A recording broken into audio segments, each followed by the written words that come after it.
राष्ट्रवाद की पहली स्पष्ट अभिव्यक्ति 1789 में फ्रांसीसी क्रांति के साथ हुई। जैसा कि आपको याद होगा, 1788 में फ्रांस एक ऐसा राज्य था जिसके संपूर्ण भूभाग पर एक निरंकुश राजा का आधिपत्य था। फ्रांसीसी क्रांति से जो राजनीतिक और संवैधानिक बदलाव हुए, उनसे प्रभुसत्ता राजतंत्र से निकलकर फ्रांसीसी नागरिकों के समूह में हस्तांतरित हो गई। क्रांति ने घोषणा की कि अब लोगों द्वारा राष्ट्र का गठन होगा और वे ही उसकी नियति तय करेंगे। प्रारंभ से ही फ्रांसीसी क्रांतिकारियों ने ऐसे अनेक कदम उठाए जिनसे फ्रांसीसी लोगों में एक सामूहिक पहचान की भावना पैदा हो सकती थी। पितृभूमि, ला पात्री और नागरिक, ले सिटवायन जैसे विचारों ने एक संयुक्त समुदाय के विचार पर बल दिया, जिसे एक संविधान के अंतर्गत समान अधिकार प्राप्त थे। अतः एक नया फ्रांसीसी झंडा, तिरंगा, द ट्राइकलर, चुना गया, जिसने पहले के राजध्वज की जगह ले ली। स्टेट जनरल का चुनाव सक्रिय नागरिकों के समूह द्वारा किया जाने लगा और उसका नाम बदलकर नेशनल असेंबली कर दिया गया। नई स्तुतियां रची गईं, शपथें ली गईं, शहीदों का गुणगान हुआ और ये सब राष्ट्र के नाम पर हुआ। एक केंद्रीय प्रशासनिक व्यवस्था लागू की गई, जिसने अपने भूभाग में रहने वाले सभी नागरिकों के लिए समान कानून बनाए। आंतरिक आयात निर्यात शुल्क समाप्त कर दिए गए और भार तथा नापने की एक समान व्यवस्था लागू की गई।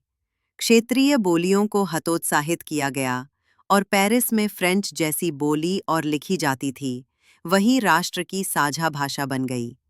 क्रांतिकारियों ने ये भी घोषणा की कि फ्रांसीसी राष्ट्र का ये भाग्य और लक्ष्य था कि वह यूरोप के लोगों को निरंकुश शासकों से मुक्त कराए।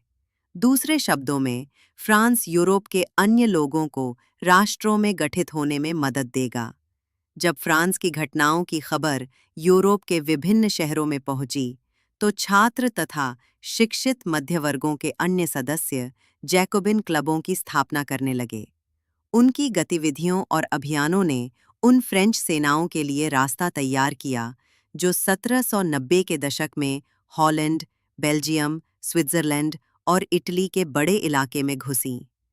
क्रांतिकारी युद्धों के शुरू होने के साथ ही फ्रांसीसी सेनाएं राष्ट्रवाद के विचार को विदेशों में ले जाने लगीं। नेपोलियन के नियंत्रण में जो विशाल क्षेत्र आया, वहां उसने ऐसे अनेक सुधारों की शुरुआत की जिन्हें फ्रांस में पहले ही आरंभ किया जा चुका था। फ्रांस में राजतंत्र वापस लाकर नेपोलियन ने निस्संदेह वहां प्रजातंत्र को नष्ट किया था, मगर प्रशासनिक क्षेत्र में उसने क्रांतिकारी सिद्धांतों का समावेश किया था ताकि पूरी व्यवस्था अधिक तर्कसंगत और कुशल बन सके। 1804 की नागरिक संहिता, जिसे आमतौर पर नेपोलियन की संहिता के नाम से जाना जाता है, ने जन पर आधारित विशेषाधिकार समाप्त कर दिए थे। उसने कानून के समक्ष बराबरी और संपत्ति के अधिकार को सुरक्षित बनाया। इस संहिता को फ्रांसीसी नियंत्रण के अधीन क्षेत्रों में भी लागू किया गया। डच गणतंत्र, स्विट्जरलैंड, इटली और जर्मनी में नेपोलियन ने प्रशासनिक विभाजनों को सरल बनाया, सामंती व्यवस्था को खत्म किया और किसानों को भूदासत्व और जागीरदारी शुल्कों से मुक्ति दिलाई। शहरों में भी कारीगरों के श्रेणी संघों के नियंत्रणों को हटा दिया गया। यातायात और संचार व्यवस्थाओं को सुधारा गया। किसानों, कारीगरों, मजदूरों और नए उद्योगपतियों ने नई नई मिली आज़ादी चखी। उद्योगपतियों और ख़ास तौर पर सामान बनाने वाले लघु उत्पादक यह समझने लगे कि एक समान कानून मानक, भार तथा नाप और एक राष्ट्रीय मुद्रा से एक इलाके से दूसरे इलाके में वस्तुओं और पूंजी के आवागमन में सहूलियत होगी। लेकिन जीते हुए इलाकों में स्थानीय लोगों की फ्रांसीसी शासन के प्रति मिली-जुली प्रतिक्रियाएं थीं।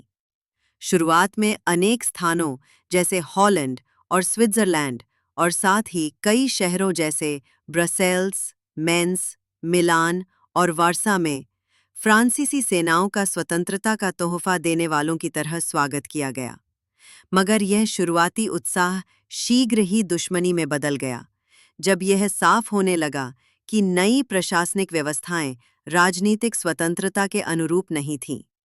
बढ़े हुए कर, सेंसरशिप और बाकी यूरोप को जीतने के लिए फ्रेंच सेना में जबरन भर्ती से हो रहे नुकसान प्रशासनिक परिवर्तनों से मिले फायदों से कहीं ज्यादा नजर आने लगे।